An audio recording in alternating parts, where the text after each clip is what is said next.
ये सही में दुर्भाग्य है कि इतने सालों बाद भी हिंदुओं का संघर्ष कम नहीं होता, और बहुत दुख की बात है कि जो कश्मीरी पंडित के साथ हुआ था, जो ऐसा नहीं है कि कश्मीरी पंडित लोगों के साथ जो हुआ था वो मॉडल तो पूरे भारत में अप्लाई हुआ है। एक समय पे हर एक जगह पे यही हुआ है, जो कश्मीर फाइल्स के जरिए हमें सब मालूम पड़ा।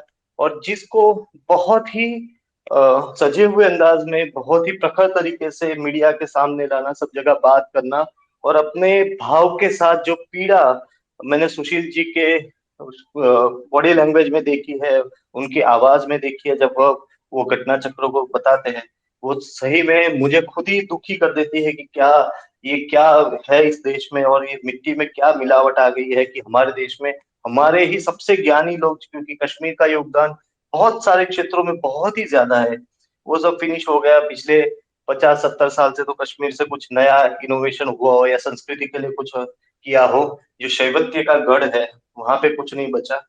और उसी हालत में, उसी लड़ाई में, जहाँ पे लोग अभी बात भी नहीं कर रहे कि पाकिस्तान भी हमारी भूमि थी, बट हाँ, कश्मीर हमारी आज भी भूमि है, ऐसी बात तो एटलीस्ट हो रही है। और उस सब वक्तव्य रखने में सुशील जी का बहुत बड़ा योगदान है। तो मैं स्वागत करता हूँ सुशील जी का। प्लीज आप अपना मंतव्य रखिए सुशील जी, प्लीज आप।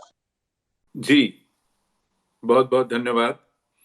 आप सबको नमस्कार। अ, अंकुर जी और उनकी टीम को एकम सनातन भारत की स्थापना के लिए बहुत बहुत बधाई और शुभकामनाएं। मुझे हार्दिक जी ने संपर्क किया इस ट्विटर स्पेस पर संवाद के लिए। हार्दिक जी, आपका आभार।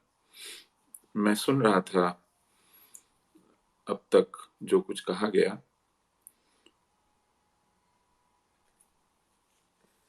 इस विषय में कुछ बातें साफ होना बड़ा आवश्यक है, और ये हमारे देश की जो राजनीतिक यात्रा रही है 1947 के बाद, और उसमें जो कुछ पड़ाव आए हैं, उनको ध्यान में रखते हुए हमें आगे का मार्ग देखना होगा। देश में हिंदू की क्या स्थिति है, उस पर तो जिन्ना को भी तरस आ गया था। 1946 में जब विभाजन हो रहा था और कांग्रेस का पाखंड चल रहा था कि इस देश का विभाजन नहीं होने पाएगा, जब जिन्ना ने ये कहा था कि मुसलमानों का प्रतिनिधित्व मुस्लिम लीग करती है और कांग्रेस एक हिंदू पार्टी है, तो कांग्रेस ने 1940 में ही उधर लाहौर में मुस्लिम लीग का ये ये पास हुआ एक रेजोल्यूशन कि हमें पाकिस्तान चाहिए, क्योंकि मुसलमानों का हित कांग्रेस के हाथ में सुरक्षित नहीं है, क्योंकि कांग्रेस एक हिंदू पार्टी है। तो कांग्रेस ने हाथों हाथ अपना अध्यक्ष मौलाना अब्दुल कलाम आजाद को चुन लिया और कहा कि देखिए साहब, अब हमारा भी अध्यक्ष एक मुसलमान है, और ये मुसलमान हमारा अध्यक्ष है, तो हम अब मुसलमान पार्टी हो गए। और उन्होंने तब जिन्ना को लक्ष्य करते हुए कहा था कि देखिए साहब, वहां तो वो उर्दू ठीक से नहीं बोल पाता, क्योंकि जिन्ना को उर्दू अच्छे से नहीं आती थी, बम्बई में पढ़े बड़े थे, अंग्रेजी में ज्यादा बोलते थे, अंग्रेजी लिबास पहनते थे, वकील थे। और इधर मौलाना को तो अरबी आती थी, उर्दू में क्या फर्राटेदार तकरीर देते थे। फिर उन्होंने कहा कि ये तो पूरा मुसलमान भी नहीं है, ये तो शराब भी पीता है, नाजायज भी खाता है, सुअर का गोश्त खाते थे बहुत रुचि से जिन्ना। और ये हमारा जो अध्यक्ष है, ये तो मक्का में पैदा हुआ है, शेरवानी पहनता है, तुर्की टोपी लगाता है, इसको उर्दू तो छोड़िए, अरबी और कुरान कंठस्थ है। ये कुरान की आयतें बिना लिखे, बिना पढ़े, बिना किताब खोले देख के बता सकता है आपको। तो जब ये कंपैरिजन्स होने लगे तो जिन्ना की ओर से कहा गया कि these are the show boys of Congress, ये कांग्रेस के दिखाने के चेहरे हैं, दिखाने के दांत हैं। उस वक्त रफी अहमद किदवई हुआ करते थे, उस वक्त आसफ अली हुआ करते थे, मौलाना आजाद के अलावा और भी कुछ कांग्रेस के लीडर्स थे। उनको कहा कि ये दिखाने के भर के चेहरे हैं, बेसिकली ये गांधी और नेहरू की पार्टी है, बनिया ब्राह्मण पार्टी है और हिंदुओं की पार्टी है। लेकिन गांधी और नेहरू ये सिद्ध करने में लग गए कि हम हिंदू नहीं हैं किसी भी एंगल से। उस वक्त जो पाखंड हुआ वो ये था कि कांग्रेस में अध्यक्ष 1 साल के लिए चुना जाता था, बहुत हुआ तो किसी ने चुनाव लड़ लिया, 2 बार चुनाव, 2 साल के लिए अध्यक्ष हो गया। लेकिन ये मौलाना आजाद, खुद गांधी 1 साल के लिए अध्यक्ष थे, 1924 में 1 बार अध्यक्ष बने, 1 ही साल के लिए। ये मौलाना 1940 में अध्यक्ष बने, 1946 तक 6.5 साल अध्यक्ष रहे, एक के बाद एक साल लगातार। और ये दशक भारत के स्वतंत्रता आंदोलन का दशक नहीं था, ये भारत के विभाजन के आंदोलन का दशक था। और इसमें कांग्रेस यह सिद्ध करने में लगी रही कि वो एक मुसलमान पार्टी है, उसका एक अध्यक्ष जो है वो मुसलमान है। 1946 के चुनावों के बाद जब रिजल्ट्स आ गए और ये पाया गया कि अब कांग्रेस को बहुमत मिला है, 900 से अधिक सीटें जीत गई हैं और जो कांग्रेस का अध्यक्ष बनेगा वो अंतरिम सरकार का अध्यक्ष होगा, तब मौलाना आजाद को हटाया गया और नेहरू को कांग्रेस का अध्यक्ष बनाया गया, क्योंकि उन्हें अंतरिम प्रधानमंत्री बनना था। और उसका सारा किस्सा आप जानते हैं, कैसे पटेल बनने वाले थे और वो नहीं बने और उन्हें हटा करके ये एक जो साम्राज्यवादी साजिश थी जिसमें वो अपने गिने चुने लोगों को सत्ता सौंप के जाना चाहते थे। और शायद गांधी को ये जतला दिया था माउंटबेटन ने कि हमारी पसंद नेहरू है, हम और किसी पर स्वीकार नहीं करेंगे सत्ता देना। तो गांधी भी उनके कहे अनुसार नेहरू को सत्ता सौंपवाने के लिए अड़ गए। लेकिन ये पाखंड जो था इसने देश को टूटने से नहीं बचाया।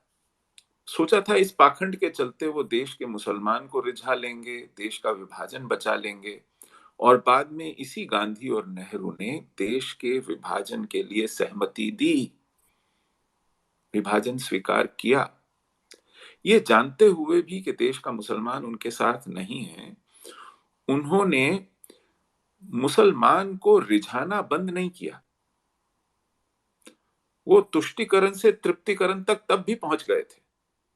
आज भी अगर आप हैदराबाद के भाषण में सुनते हैं कि वो आपको वोट दें ना दें, आपको उनके पास जाना है और उनकी रजामंदी लेनी है, उन्हें खुश करना है, उनकी खुशामद करनी है, उनके तरले करने हैं। वो चाहे आपको धुतकारें, दरवाजा आपके मुंह पे बंद करें, आपको ये काम करते रहना है। ये जो सनक है, ये सनक नई नहीं है। ये सनक 40 के दशक में कांग्रेस पर हावी थी और उनको लगता था कि ये उनकी युक्ति है। युक्ति शब्द जो है इस विचार परिवार में बहुत प्रचलित है। ये सोचते हैं कि बुद्धिमत्ता का एकाधिकार यदि ईश्वर ने किसी को दिया है तो वो इन्हें दिया है और सभी युक्तियां इन्हें सूझती हैं और उनकी युक्तियों को कोई भांप नहीं पाएगा। इनके कहे को सब आंख मूंद के सुन लेंगे, मान लेंगे और इनकी युक्तियां परवान चढ़ जाएंगी। यही भ्रम तब कांग्रेस में था, सनातनी कहे जाने वाले महात्मा में था। यही भ्रम आज के हृदय सम्राटों में भी है और ये सनक की हद तक है। उसके बाद भी विभाजन होने के, विभाजन की त्रासदी को अपनी खुली आंखों से देखने के बाद भी वो जिस क्रम में बंध गए थे, जिन्होंने अपने को जिस विचार से बांध लिया था, ये भी एक अजीब मनोविज्ञान है। इस पर शायद ठीक से मैंने तो कम से कम नहीं पढ़ा है, अगर कुछ लिखा गया है तो, कैसे जब आप एक वैचारिक अधिष्ठान के प्रति निष्ठ नहीं होते, आप दास हो जाते हैं, आप अपना विवेक, अपना तर्क, आंखों से दिखने वाले तथ्य, अपना अनुभव जनित ज्ञान, ये सब ताक पर रख देते हैं, क्योंकि आपको ये नहीं लगता कि आपको गलती स्वीकार करनी चाहिए, ये कभी मान लेना चाहिए कि आप भ्रम में थे, आपको देखने में गलती हुई, आपको समझने में गलती हुई। जब आप इस अहम में उस गलती पर पर्दा डालना चाहते हैं या उसको नहीं देखना चाहते, नहीं स्वीकार करना चाहते हैं, आप वैसी ही और गलती दोहराते हैं। ये एक ठिठाई, एक थिथरई, उसके लिए कौन सा शब्द प्रचलित है मुझे मालूम नहीं, ये उसकी पराकाष्ठा है, और आप उस पर कोई भी कीमत चुकाने को तैयार हो जाते हैं। यह पहली बार नहीं हो रहा, ये उसकी पुनरावृत्ति हो रही है। सबसे बड़ी त्रासदी यही है कि ऐसा पहली बार नहीं हो रहा है, ये एक सिंड्रोम है, ये एक कंडीशन है, ये एक एक प्रक्रिया है जिसमें से हमारा नेतृत्व, जिसे आप हिंदू समाज का नेतृत्व कहें, देश का नेतृत्व कहें, वो गुजरता है, बार बार गुजरता है। तो कश्मीर में जो गलतियां नेहरू ने की, और उन्होंने तो एक बार उस गलती को स्वीकार करके शेख अब्दुल्ला को हथकड़ियां पहनाई, उसको शासन से निकाला, उसको कश्मीर से निकाला, और फिर उसको पुनः स्थापित किया, उसको छोड़ा, उस पर कोई मुकदमा नहीं चलाया। आप जानते हैं, उस पर बहुत गंभीर आरोप लगा करके छोड़ा था, पकड़ा था, और वो आरोप थे कि वो अमेरिका और ब्रिटेन के साथ मिलकर यह षड्यंत्र कर रहा है कि कश्मीर को स्वतंत्र घोषित कर दिया जाए, और पाकिस्तान से मिलकर कश्मीर को भारत से तोड़ लेने की पूरी साजिश, पूरी स्कीम तैयार थी। इस आरोप में उनको कश्मीर के शासन से हटाकर, कश्मीर से हटाकर अज्ञातवास में और डिटेंशन में देश के बाहर, कभी बेंगलोर कभी दिल्ली में रखा गया। उस व्यक्ति को नेहरू न केवल मुक्त करते हैं, बल्कि जनरल अयूब, प्रेसिडेंट अयूब के पास कराची, जो उस समय के पाकिस्तान की राजधानी थी, भेजते हैं। और क्या करने के लिए भेजते हैं? कि कश्मीर के विषय पर वार्ता कर ली जाए और कुछ लेकर देकर शांति स्थापित की जाए। इसके लिए वो शेख अब्दुल्ला को तैयार करते हैं, और शेख अब्दुल्ला जाते हैं कराची, वो उनके साथ वार्ताएं कर रहे होते हैं। ये देश का सौभाग्य था कि वहां अभी वार्ताएं पूरी नहीं हुई, न जाने उनका क्या निष्कर्ष निकलता और उसका क्या प्रभाव पड़ता। ये वार्ताएं पूरी नहीं हुई, और यहां नेहरू जी ने आंखें मूंद ली।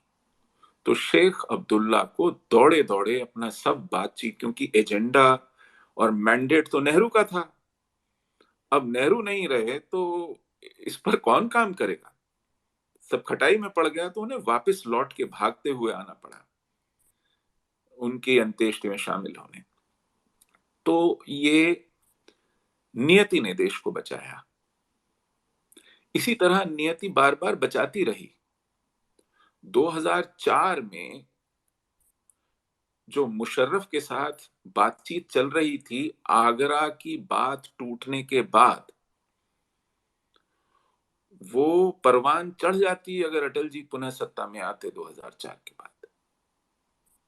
फिर नियति ने बचाया, क्योंकि मुशर्रफ के साथ जिन मुद्दों पर एक राय हो गई थी, जो बहुत खतरनाक एक राय थी, उस आधी पौनी बातचीत को सत्ता से जाते हुए अटल जी मनमोहन सिंह को सौंप गए, और मनमोहन सिंह ने उन तारों को वहीं से उठाया, और मुशर्रफ मनमोहन डायलॉग एक पैकेज डील तक पहुंचा, और उस पैकेज डील में भारत को सियाचिन से अपने फौज हटानी थी, सरक्रीक पर पाकिस्तान को उसकी मनचाही सीमा देनी थी, कश्मीर को एक पीस का एरिया, एलओसी को इररेलेवेंट बॉर्डर घोषित करना, ये सब तय था। एक चुनाव प्लान था, शेयर्ड सॉवरेनिटी और जॉइंट मैनेजमेंट, इन सब की तजवीजें जो आपको मुजफ्फर बेग द्वारा ऑथर्ड पीडीपी के सेल्फ रूल डॉक्यूमेंट में पढ़ने को मिल जाएंगी, उस सब को शह देने वाले पीडीपी को सिर्फ बनवाया ही नहीं अटल जी की सरकार ने, ब्रजेश मिश्रा की सरकार थी वो, उसको अटल जी की सरकार कहना गलत होगा।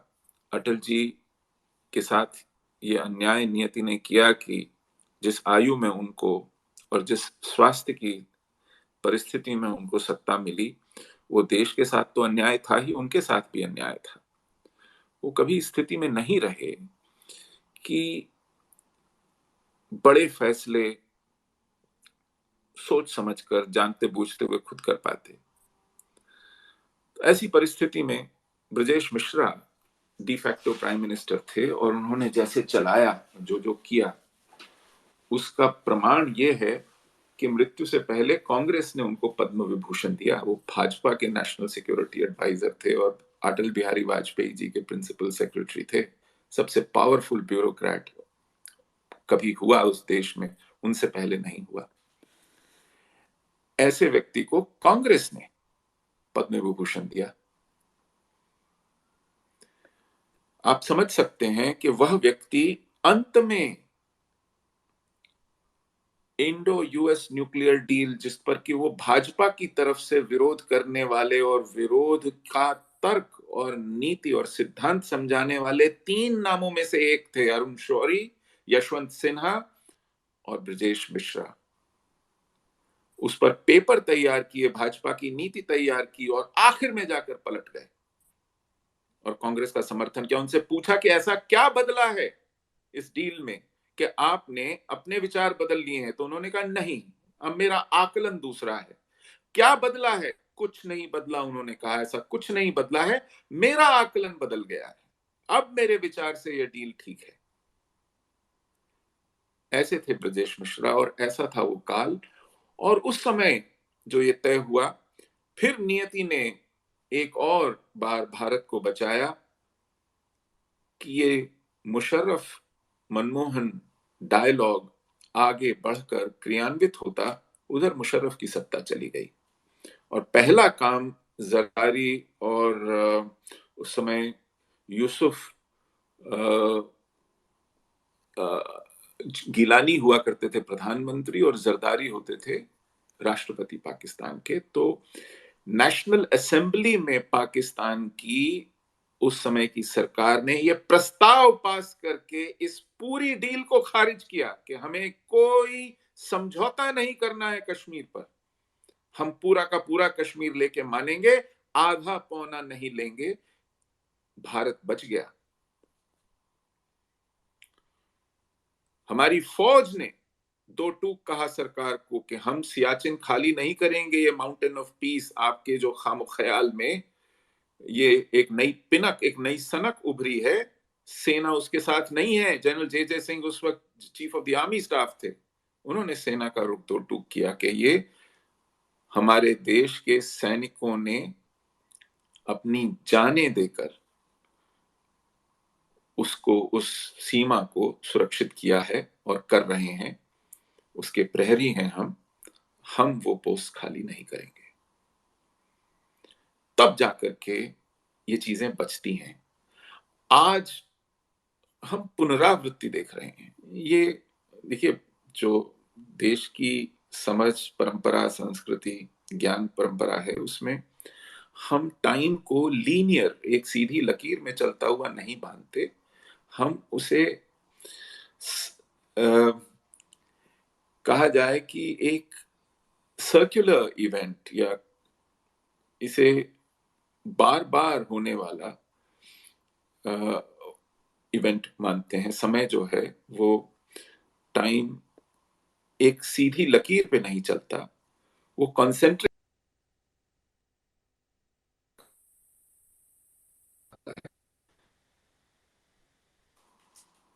ऐसी परिस्थिति हमारी त्रासदियां भी लौट लौट कर आती हैं, हमारी मूर्खताएं भी, हमारी सनक भी, और इस सनक पर सवार अहंकार भी लौट लौट कर आते हैं।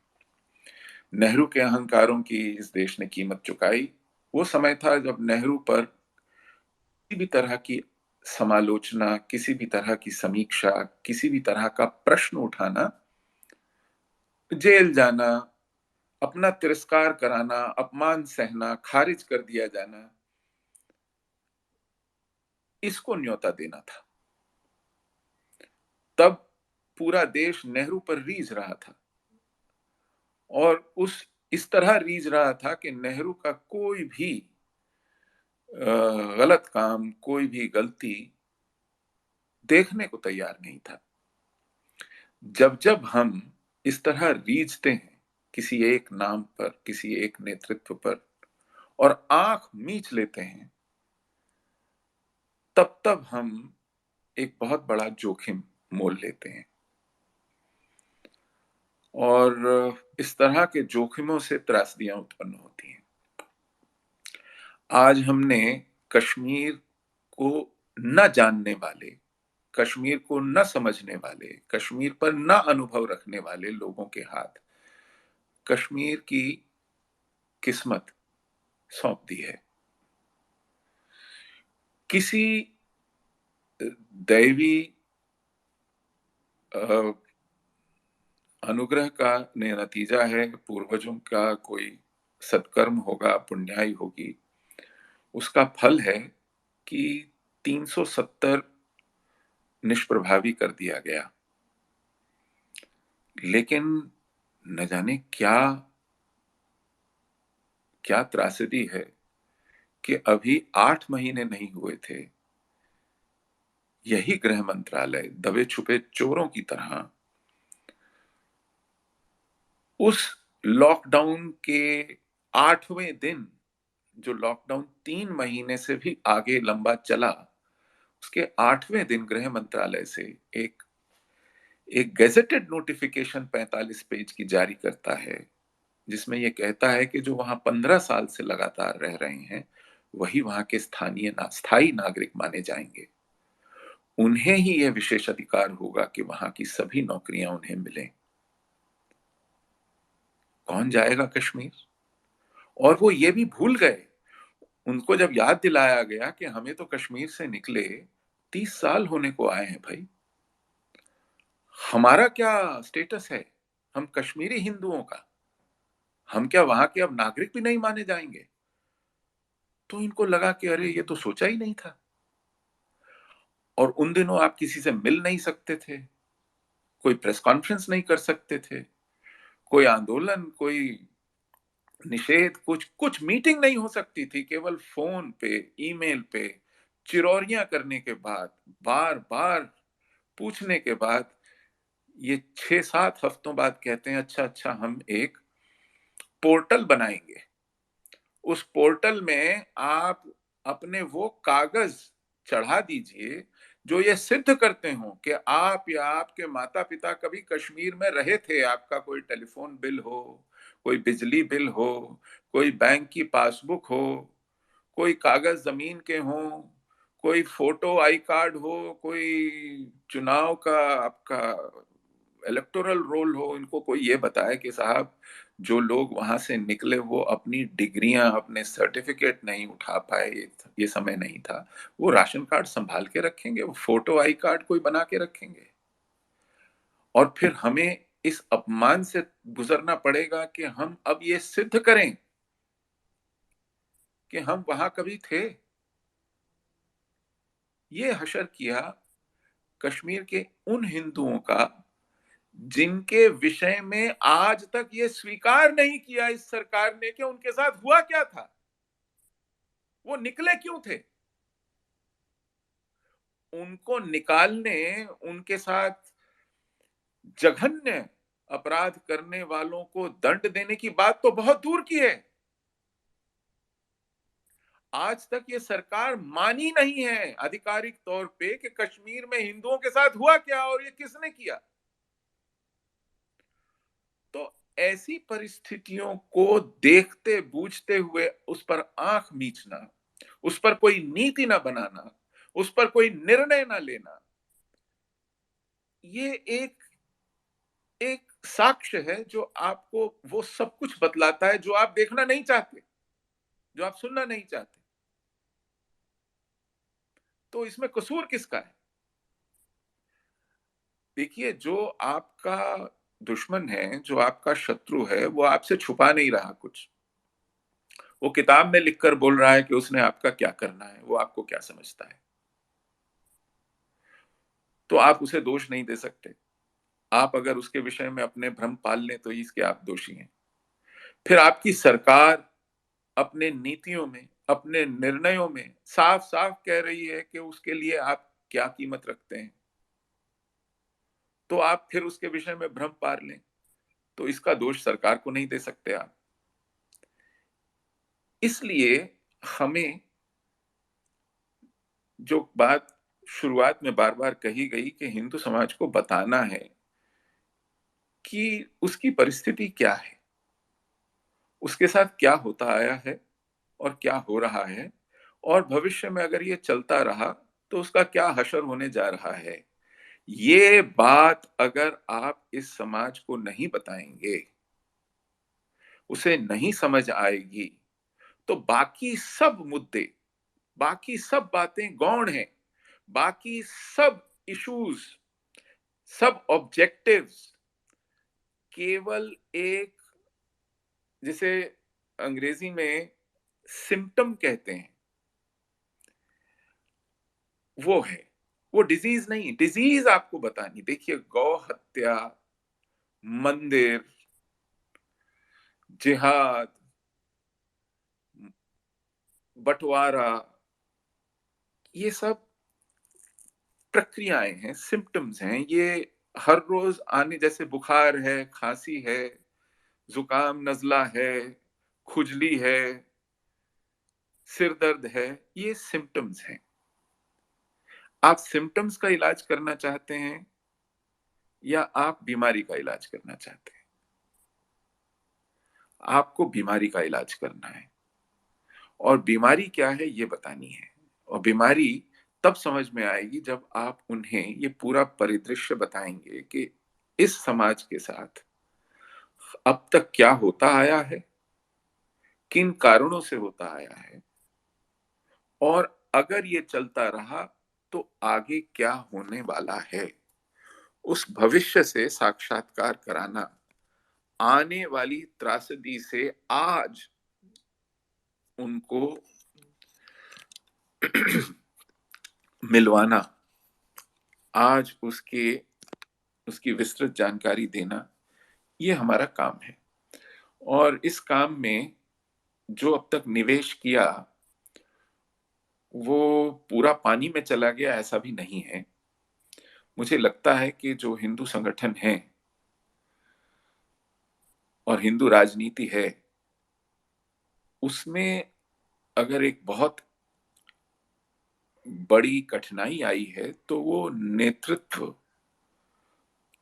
जिसके हाथ में ये राजनीति, ये संगठन, ये सरकार चली गई है, ये उनकी बहुत बड़ी कमजोरी और कमी है। ये अपराध नेतृत्व का है, ये दोष नेतृत्व का है। क्योंकि जिन लोगों ने अपनी पीढ़ियां दी, जो आज भी अपने कमीज पर बिल्ला टांगने या अपने घर पर झंडा टांगने के कारण मार दिए गए, घरों से हाथ धो बैठे, अपनी महिलाओं को अपमानित होते देखने पर विवश हुए, वो बड़े विशुद्ध अंतर्मन से हिंदू राजनीति, हिंदू संगठन, हिंदू सत्ता के लिए काम कर रहे थे।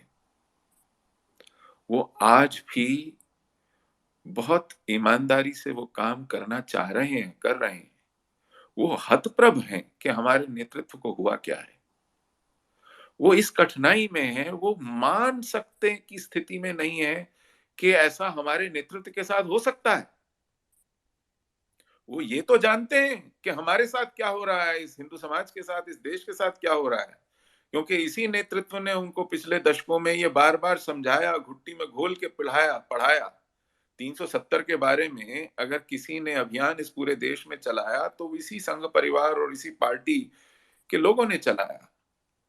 लेकिन नेतृत्व के स्तर पर, शीर्ष स्तर पर जो बेईमानी हुई, जो विश्वासघात हुए, मैं आपको उसका एक और उदाहरण देता हूं। 1971 में एक बहुत बुरी हार हुई लोकसभा के चुनावों में जनसंघ की। स्वयं बलराज मधोक हार गए दक्षिणी दिल्ली से। वो अध्यक्ष थे भारतीय जनता पार्टी के, भारतीय जनसंघ के। उस हार के बाद जनसंघ में एक मंथन बैठक हुई जिसमें यह तय होना था कि हमारी कार्यशैली में ऐसा क्या परिवर्तन किया जाए जिससे कि हम चुनाव जीतें। यह उसका एजेंडा था। तो तब के शीर्ष नेतृत्व ने, जो बलराज मधोक जी से तब तक पिंड छुड़ा बैठा था, उनको अध्यक्ष होते होते बर्खास्त किया गया जनसंघ से। श्रीमान लालकृष्ण आडवाणी जी, जो तब महासचिव थे जनसंघ के, उन्होंने बर्खास्त किया। और फिर इस बैठक में बुलाई गई और यह तय किया जाना था कि कार्यप्रणाली को कैसे बदला जाए ताकि सफलता प्राप्त हो। तो उसमें अटल जी का एक आग्रह था कि भाई, कार्यप्रणाली पर तो विचार होता रहेगा, आप पहले ये तय कीजिए कि आप राजनीति में किस उद्देश्य से हैं।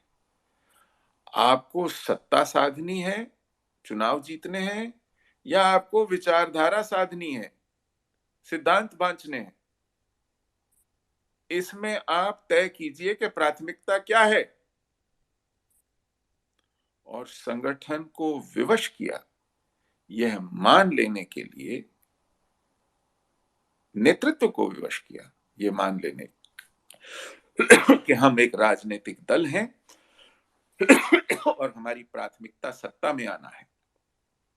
ये जो विचारधारा, सिद्धांत वगैरह हैं, ये वो दल, वो संगठन, वो लोग, कार्यकर्ता देखें जिनको के सांस्कृतिक सामाजिक क्षेत्र में काम करना है, काडर बनाना है। हम लोग पॉलिटिशियन लोग हैं, नेता लोग हैं, पॉलिटिकल पार्टी चला रहे हैं, और पॉलिटिकल पार्टी का एकमात्र उद्देश्य होना चाहिए कि हमें सत्ता में आना है। उसके लिए बाकी सब साधन है। कार्यकर्ता साधन है, संगठन साधन है, विचारधारा साधन है, सिद्धांत साधन है, भाषण साधन है, बूथ पन्ना प्रमुख साधन है, सत्ता साध्य है। ये जब साफ हो गया तो फिर कोई गफलत, कोई भ्रम रहा नहीं। वो पहला चुनाव था बंधुओं 1971 का, जिसमें भारतीय जनसंघ ने अपने घोषणा पत्र से अखंड भारत का मुद्दा निकाल फेंका।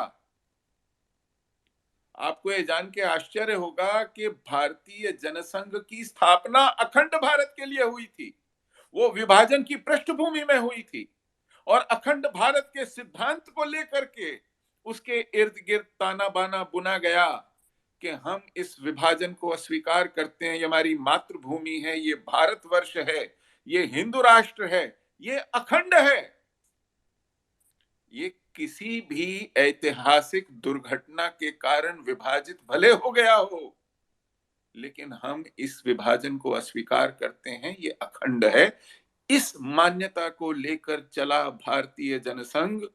पंडित दीनदयाल उपाध्याय की आंखें मूंदने के बाद पहला चुनाव जो लड़ता है 1971 का, उसमें अखंड भारत के सिद्धांत को तिलांजलि दे देता है, बिना किसी सार्वजनिक बहस के, बिना कोई विस्तार से बताए समझाए, किसी को सूचना दिए कि हम ये क्यों कर रहे हैं। जैसे किसी प्रूफ रीडर ने किसी गलती को सुधार दिया हो, ऐसे चुनाव के घोषणा पत्र से चला गया वो मुद्दा। अब अगर आप अपने आधारभूत सिद्धांतों को, अपने होने के आधार को, अपनी नींव को इस तरह रिप्यूडिएट करते हैं, अपने आस्था के विषय को इस तरह तिलांजलि देते हैं, तो फिर आपसे क्या अपेक्षा की जाए? जो लक्ष्य होना चाहिए वो ये होना चाहिए कि हम किस लिए आए हैं। बाकी सब मुद्दे हैं, वो उद्देश्य हैं, वो उद्देश्य पूरे हो जाएंगे तो क्या हमारा होना फिर चुक जाएगा? उसकी कोई आवश्यकता नहीं होगी। एक मुद्दा गया, दूसरा मुद्दा गया, तीसरा मुद्दा आएगा, लेकिन जो सनातन आवश्यकता है, एकम सनातन भारत का, वही आधार होना चाहिए। भारत सनातन है और उस सनातन भारत के सनातन प्रहरी हम रहें। और वह सनातन कैसे परिभाषित होता है उसे अपने संगठन में अपने कार्यकर्ताओं के सामने रखें और उसको लेकर चलें। फिर हमारे उद्देश्य क्या हैं? राजनीति में, चुनावों में हम क्या करने जा रहे हैं? हमारे होने का क्या प्रभाव पड़ना चाहिए देश की राजनीति पर, देश की सरकारों पर, देश की नीति पर, देश के निर्णयों पर, उसको तय करें। और वो प्रभाव कैसे पड़ेगा? यदि हम चुनाव लड़ रहे हैं तो कहां लड़ें, किसके खिलाफ लड़ें, कैसे लड़ें, कितना लड़ें, कितनी सीटों पर लड़ें, किन किन राज्यों में लड़ें, क्या मुद्दे लेकर लड़ें। हमारे चुनाव मैदान में उतरने पर जो दुष्प्रचार होगा, जो आरोप लगेंगे, जो प्रश्न पूछे जाएंगे, जो चुनौतियां खड़ी होंगी, उनके विषय में हमारे पास क्या उत्तर हैं? क्या हम उन्हें पहले से एंटिसिपेट कर रहे हैं? हमारी रणनीति क्या होगी? हम किसे हराने के लिए उतर रहे हैं? हम किसे जिताएंगे? कैसे हराएंगे, कैसे जिताएंगे? और इसका आने वाले चुनावों के निर्णयों पर और देश की राजनीति पर हम क्या प्रभाव डालेंगे, इस पर एक विस्तृत चर्चा बहुत आवश्यक है। लेकिन आज उसका समय आ गया है। हिंदू समाज और हिंदू राजनीति विकल्पहीन होकर चारों दिशाओं में देखती ताकती इस समय किंग कर्तव्य विमूढ़ सी खड़ी है। उसे एक दिशा देना, उसे एक संकल्प देना, उसे भविष्य के प्रति आश्वस्त करना और चेताना, ये दोनों काम एकम सनातन भारत ने अपने हाथ में लिए हैं। मैं उसके लिए उन्हें बहुत बहुत शुभकामनाएं देता हूं और यहीं अपनी वाणी को विराम देता हूं। आपने मुझे इसका अवसर दिया, आपका बहुत बहुत आभारी हूं। धन्यवाद।